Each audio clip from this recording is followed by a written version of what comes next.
तो दिल्ली ब्लास्ट का अब बांग्लादेश कनेक्शन भी सामने आ रहा है। जांच एजेंसियों को इसके सबूत भी मिले हैं।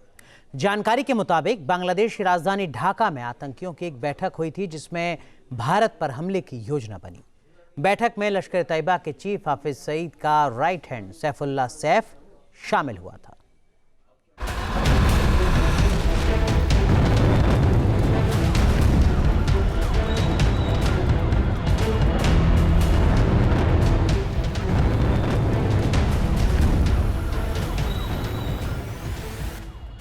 दिल्ली धमाके की इंटरनेशनल साजिश।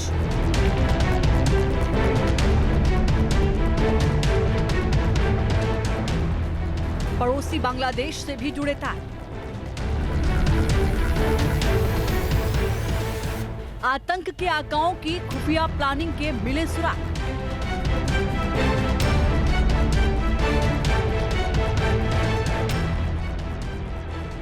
भारत को दहलाने के लिए बनाया खौफनाक प्लान। लाल किला के पास कार ब्लास्ट अचानक नहीं हुआ, बल्कि इसके पीछे सोची समझी साजिश थी। जांच एजेंसियां जैसे जैसे सबूत जुटा रही हैं, वैसे वैसे आतंकियों के खौफनाक मंसूबों का पर्दाफाश हो रहा है।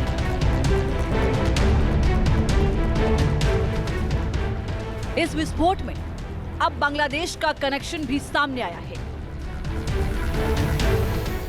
सूत्रों के मुताबिक दिल्ली को दहलाने के लिए आतंकियों ने बांग्लादेश की धरती का भी इस्तेमाल किया। जांच में सामने आया है कि लाल किला बम धमाके से पहले बांग्लादेश में एक सीक्रेट मीटिंग हुई थी, जिसमें लश्कर तैयबा कमांडर सैफुल्लाह सैफ ने हिस्सा लिया था। अक्टूबर के आखिर में ढाका में हुई बैठक में सैफुल्लाह सैफ ने हिजबुल तहरीर के हैंडलरों, प्रतिबंधित अंसारुल्लाह बांग्ला टीम के सदस्यों और एक विस्फोटक एक्सपर्ट और 2 बांग्लादेशी सरकारी अधिकारियों के साथ बैठक की। इसी बैठक में हमलों के निर्देश जारी किए गए थे।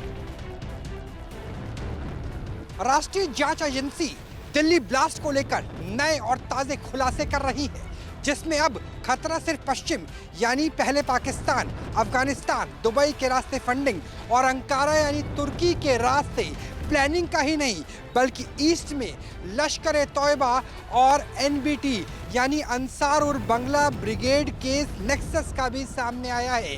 यानी दिल्ली को दहलाने के पीछे क्या ढाका का कनेक्शन भी था, क्योंकि नवंबर की शुरुआत में ही एक मीटिंग होती है जिसमें एनबीटी और लश्कर तैयबा के आतंकी मिलते हैं, जिसके बाद भारत में घुसने की कोशिश की जाती है और इसके लिए एक घर की रेकी भी होती है। ऐसे में सवाल उठता है कि भारत और बांग्लादेश का पोरस बॉर्डर है, तो क्या पाकिस्तान ने बांग्लादेश के रास्ते विस्फोटकों को दिल्ली एनसीआर तक तो नहीं पहुंचाया था।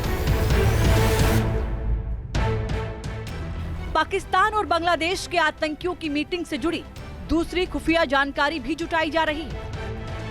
साथ ही इन पहलुओं को भी खंगाला जा रहा है कि आतंक के फरीदाबाद मॉड्यूल के साथ इनके कनेक्शन कैसे जुड़े। लश्कर कमांडर सैफुल्लाह सैफ की बांग्लादेश यात्रा और वहां सरकारी सुरक्षा में आतंकियों के साथ बैठक की बात सामने आने से मामला गंभीर हो गया।